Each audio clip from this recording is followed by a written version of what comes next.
Hello everyone, this is Sarah Zakaria. I'm the Associate Director of Alumni Relations at University of San Diego, and I'm excited to have you join us today for our Young Alumni Network webinar, Social Media in the Workplace.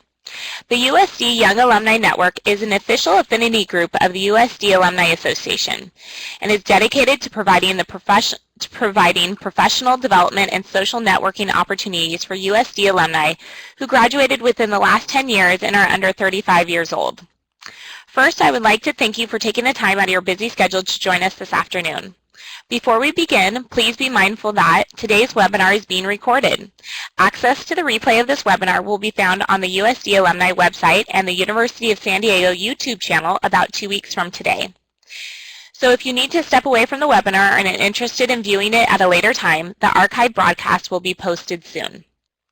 On your screen is a control panel with a chat area where you are able to ask questions. Questions are very welcomed, and Julia Hess and Alejandra Anan are looking forward to hearing what you have to say.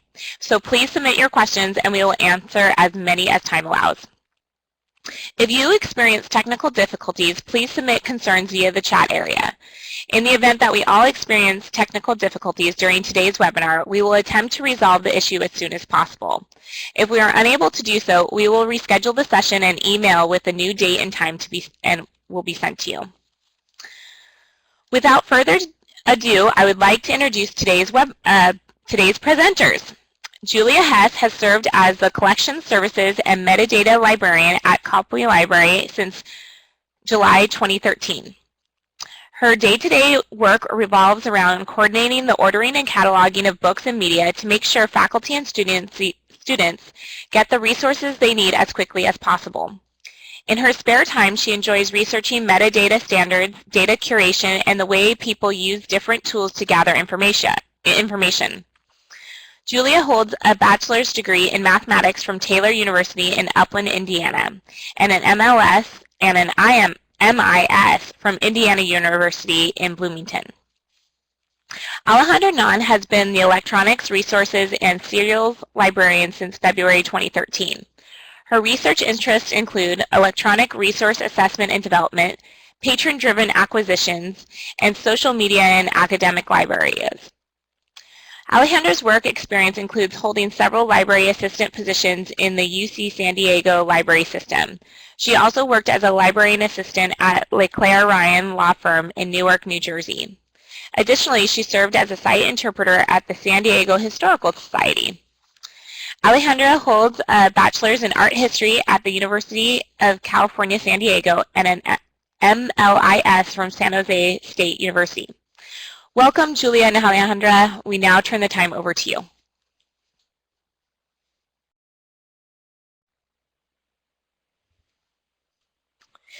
Good afternoon, everyone. Thank you so much for joining us. Today, we're going to talk about different social media platforms you can use professionally. We don't have time to discuss every platform, so you may notice that we're not going to talk about Facebook, Google+, or numerous others. We want to focus on platforms that are commonly used for professional purposes, so we settled on these 4: LinkedIn, Wikis, blogs, and Twitter. So first, I'm going to talk to you about LinkedIn. I'm going to assume that most of you have a LinkedIn account, and it's very similar to Facebook in the way that you network with others. On Facebook, you can friend anyone and everyone you know, your friends, your cousins, grandparents, and parents. There's a different dynamic with LinkedIn. You create connections rather than friends, and there are about 259 million users on LinkedIn, which seems like a lot, but Facebook currently has over 1 billion users. Additionally, there are over 2 million discussion groups on LinkedIn, which I will get to in just a minute. As you're building your personal brand, you want to be able to integrate it into your LinkedIn profile through your educational background, work experience, and your overall strengths. It's important to explore your interests within your field and incorporate it into your overall theme. Other things to consider when creating your personal brand is including your short-term and long-term goals, but you'll have to be careful when you present your goals on LinkedIn. You want your goals to be ambitious yet attainable. You can discuss what kind of position you'd ultimately like to have and what your plans are to get there. Furthermore, you want to make yourself stand out. With so many individuals online and on LinkedIn, it's easy to get lost in the sea of LinkedIn profiles. So you'll want to avoid using typical buzzwords like determined and hardworking. Find other adjectives that describe your wonderful attributes. There are a few articles in our resources slide at the end of our presentation with excellent tips on how to create a game plan for your personal brand. Here's a sample profile that LinkedIn created. Based on David Fleming's profile, he has been in his field for quite some time. I'll show you another screenshot of his profile in just a minute, but you'll notice the top portion of his profile is a brief description of his current employment. You'll also notice that in his activity field, he shares an interesting article in his area of expertise. Now, before sharing an article on your LinkedIn profile, here are a couple things you should take into consideration. You want to make sure it's relevant in your field and it relates to your overall theme. It would also be a good idea to add an article that may spark an interesting conversation between yourself and your connections. Other than adding articles to your profile, you can also add any important projects you're working on in your current position or projects you've completed in the past, as long as it's pertinent to your career. Now here's a student sample that you may still find helpful. This is more of a beginner's profile, but it doesn't hurt to know that you can alter your profile in order to make it look as professional as possible. The yellow box is what's known as a headline. David Fleming put his position title and the company he works for, but a headline can also share what you're looking to do in the future. Below is what's called the summary, and it's like a concise version of your cover letter.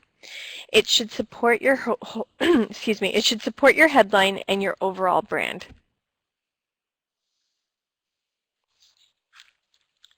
Now here's the second half of David Fleming's profile.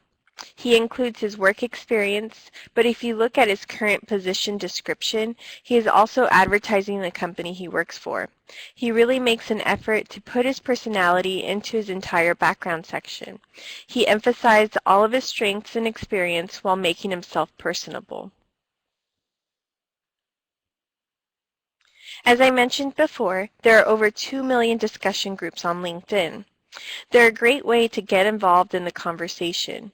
You can get involved by asking questions about the profession, add comments to other discussions going on, or catch up on trending topics. What's great about LinkedIn discussion groups is that you don't have to worry about offensive comments. Most of these comments are very thought-provoking and informative. You may even find a mentor in these discussions. LinkedIn is also a great way to stay informed and stay abreast of the emerging trends in your field. There's always so much going on in various fields, so it's crucial to stay updated, even if it's not your specific area of interest. For example, my specialty lies in electronic resources and general technical services topics, but I still do my best to read up on other aspects of librarianship. Many universities have created their own pages and update them with news and events going on their campus, so it could be used as an unofficial campus news source. If you're planning to further your education, you could follow prospective schools and see what they're up to and get a sense of the campus community. Now, this screenshot is the landing page of LinkedIn, and it's very similar to that of Facebook. So you're able to catch up with your connections and see all of their LinkedIn activities.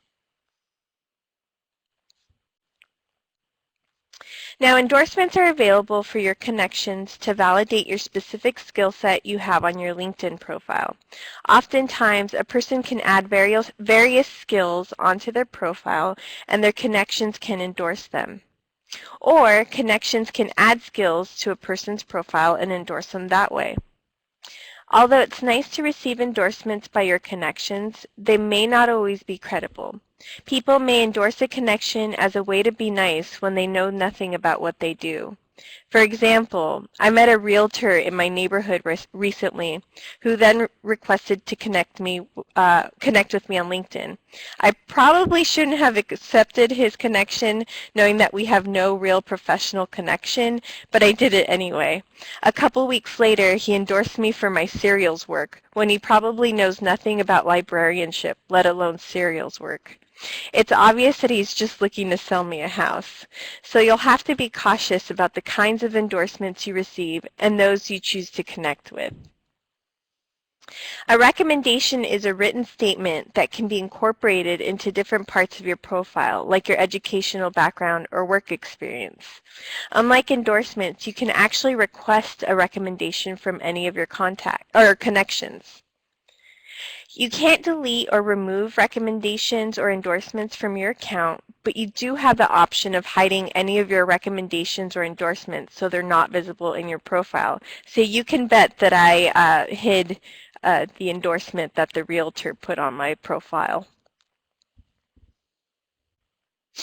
Now, if you have any questions regarding your LinkedIn account while job hunting, please contact Career Services. You can either make an appointment with a career advisor or stop by during their drop-in hours. On to Julia to talk about wikis.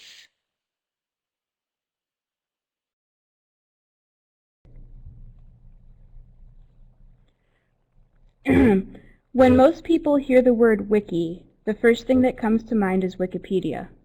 The first wiki software, however, was WikiWeb, which was actually created in 1995, 6 years before the launch of Wikipedia. WikiWeb is actually still available. The screenshot on this slide is from an article about WikiWeb on a wiki created using the WikiWeb platform. Today, wikis are available on all sorts of topics and in all sizes. They are used in schools as an alternative form of group work and by hobbyists to share their knowledge with each other. But one thing all wikis have in common is an emphasis on collaboration. A wiki is a group effort. The size and form of groups that edit wikis vary.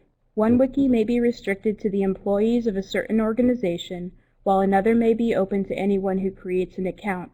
But a wiki is always a collaborative work. This is what sets them apart from the other tools we are talking about today. You may talk about my LinkedIn profile, my blog, or my Twitter handle, but if you start talking about my wiki, you are probably missing the whole point. Because Wikipedia is the most well-known wiki, many consider wikis to be merely a research tool. But wikis can fill a number of different purposes.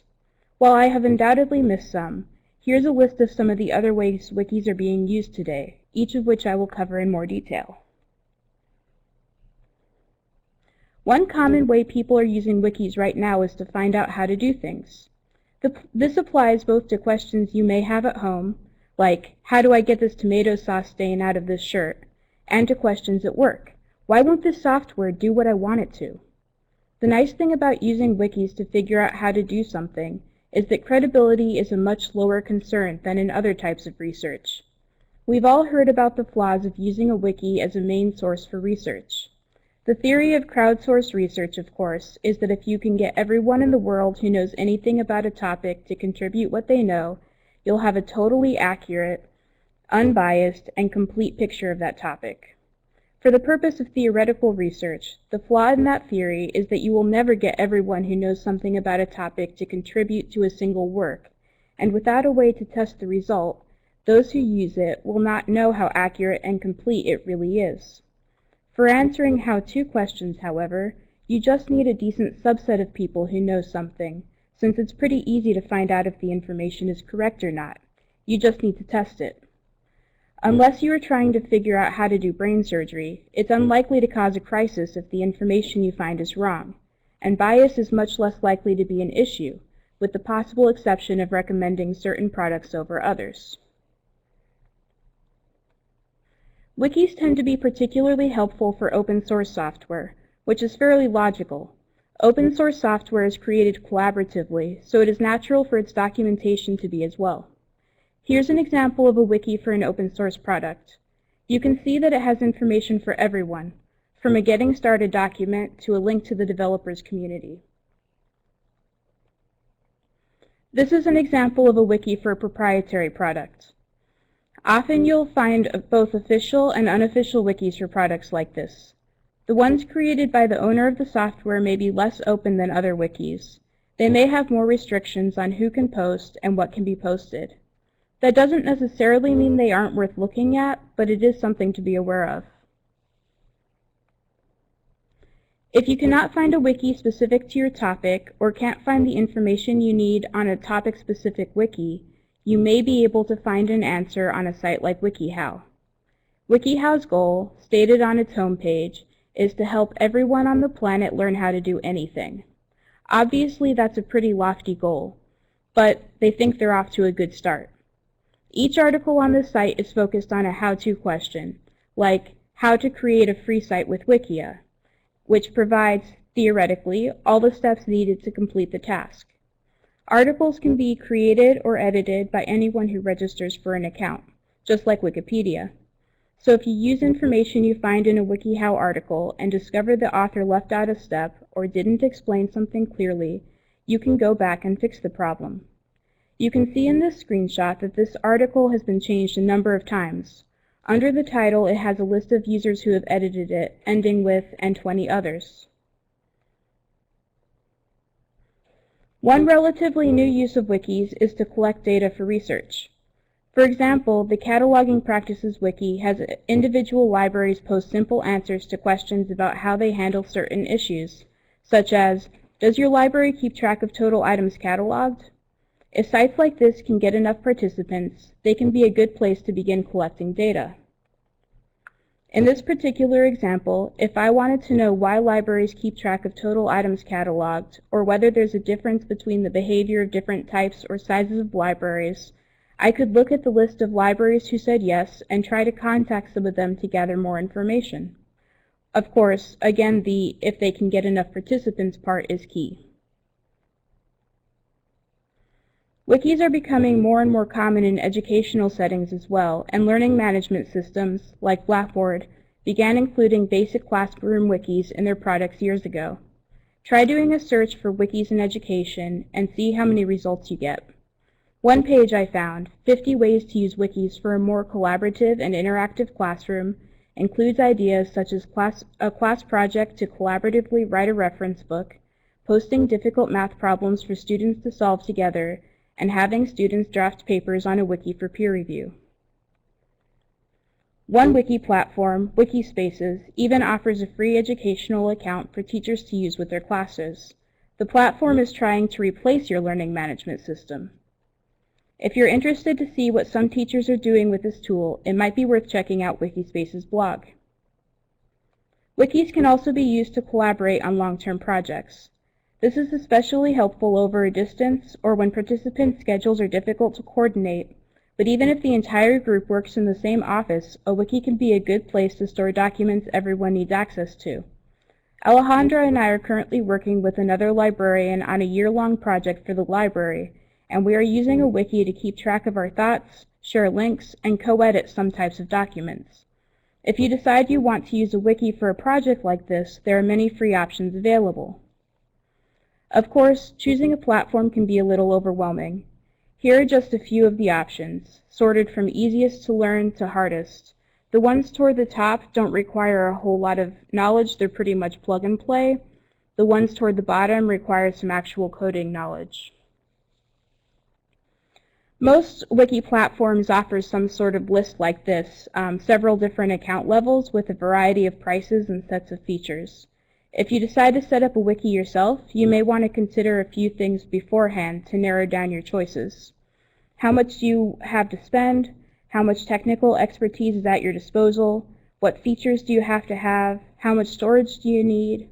It is likely you will be able to find a wiki to meet your needs, but knowing what those needs are in advance makes the process a lot easier.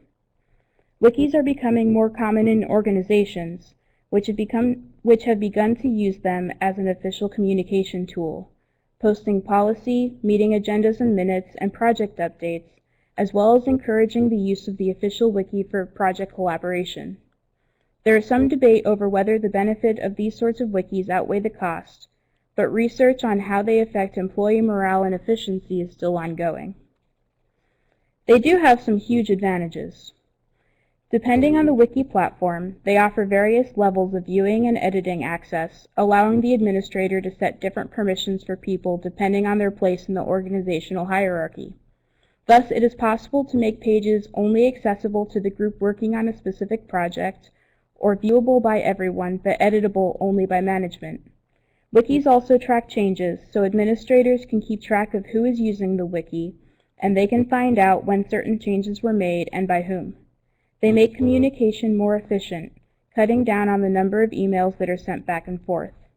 If everyone knows to check the wiki for news and documentation, inboxes can be a lot cleaner, and if the wiki is organized well enough, employees do not have to sort through mass emails to figure out which memos are relevant. Furthermore, using wikis along with other tools can cut down significantly on travel costs and allow employees who would normally have to travel long distances for meetings to spend their time more productively. Of course, there are also potential problems with using an organization-wide wiki. When it is just getting started, it might be difficult to get buy-in. Even if people are enthusiastic about it at first, it may take time for them to remember to use the wiki.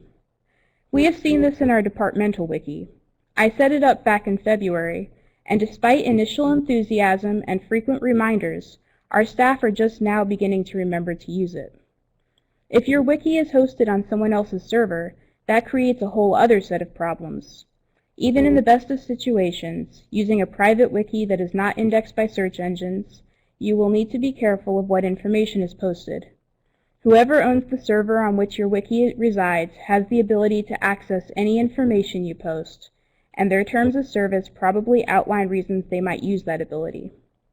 Furthermore, as with any hosted site, there is no guarantee your wiki will be available forever, so you don't want it to be the only place you are storing vital information. As with any form of digital storage, backing up everything is essential. Finally, and possibly most importantly, use of wikis can pose legal problems, especially for companies in fields where client privacy plays a big role, such as legal or medical facilities. Obviously, wikis can be used for many purposes. Turns out blogs are like that too. Alejandro is going to talk about that next.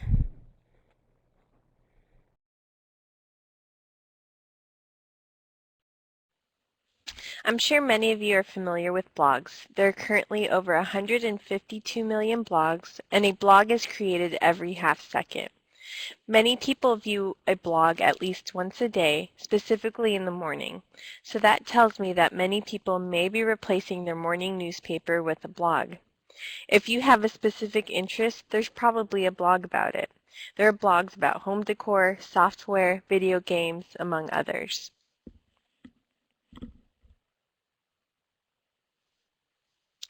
There are quite a few blog platforms out there, and the ones listed on the slide are all free to use.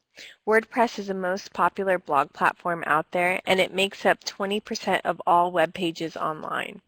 Another popular platform is Blogspot, which is owned by Google. Blogs hold several purposes, and one advantage to most, if not all, platforms is that you can modify your privacy settings.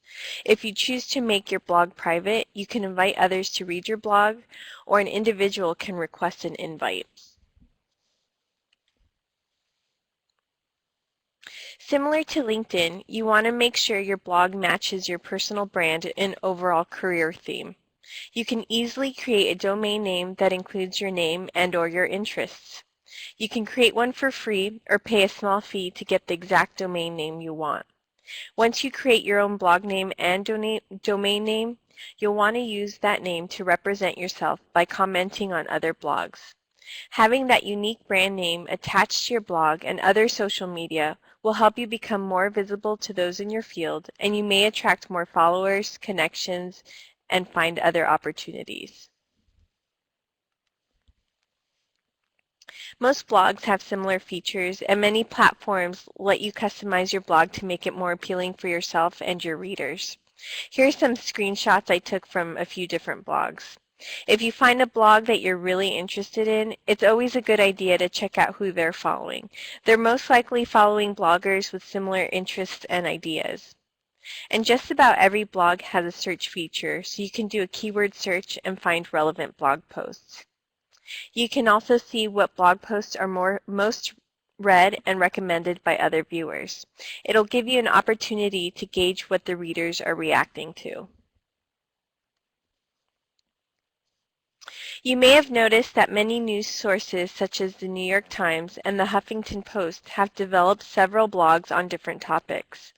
These may be considered more credible news sources, as many of the writers and reporters for these newspapers are also bloggers for these different blogs.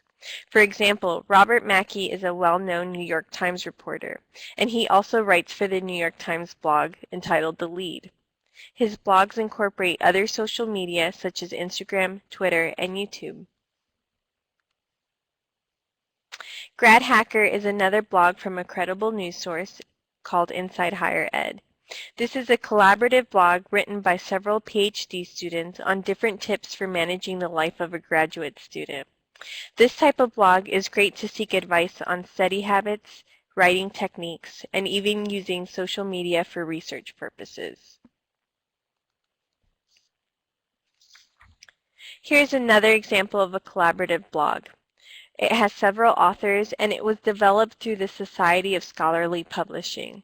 This side note mentions that the purpose of the blog is to keep members of the society and those interested updated on new developments, but they also caution that these are the sole opinion of the authors and not necessarily held by the Society of Scholarly Publishing. Copley Library even has a blog. I'm one of the contributors to the blog, and we discuss current events, news updates, and even different resources and services that we offer. This blog in particular features the EBSCOhost platform, which hosts over 30 databases. I also give you a few quick techniques on how to use the platform. You may also find blogs on people's research ideas and interests. Many PhD students or graduate students use blogs as a stage to develop their ideas with fellow classmates and colleagues. There is an article from the Scientific American titled "Why Grad Schools Should Require Students to Blog," and it discusses the importance of blogging research ideas, interests, and reflection upon their studies.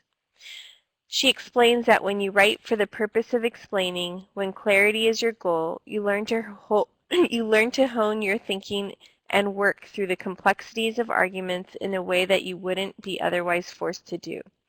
The only caution here is that by publicly discussing your research ideas, it is viewable by the public. Fortunately, like I said before, some blogs give you privacy setting options, so you're able to share your blog only to specific people. Lastly, similar to what Julia discussed with Wikis, you can use the blog as a learning management system or for group projects. You can add multiple authors to blog posts or add different documentation to the blog. You can add tabs to separate the different subject areas, and students or group members can comment on different reading material or projects that are posted on the blog. Commenting and starting a discussion on a blog can be somewhat intimidating, but there are articles out there about posting an effective comment that promotes critical thinking.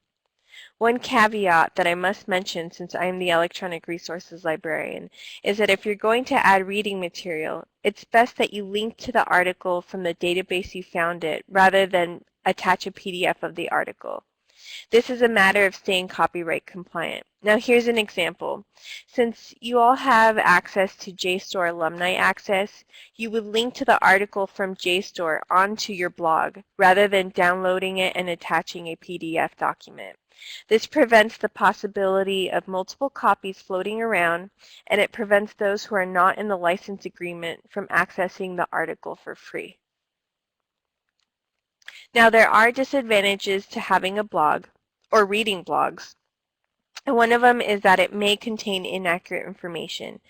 So be sure not to use blogs as your main resource. You need to double check some of the facts. Even scholars can make mistakes. Since a lot of these blogs are based on opinion, they can be very biased. Lastly, unlike LinkedIn, you may have to watch out for some weird comments caused by trolls. Now, if you follow a blog, you can stay updated by following their Twitter account, and Julia will fill you in on Twitter. So I'm not going to waste too much time talking about what Twitter is, because I assume you probably know.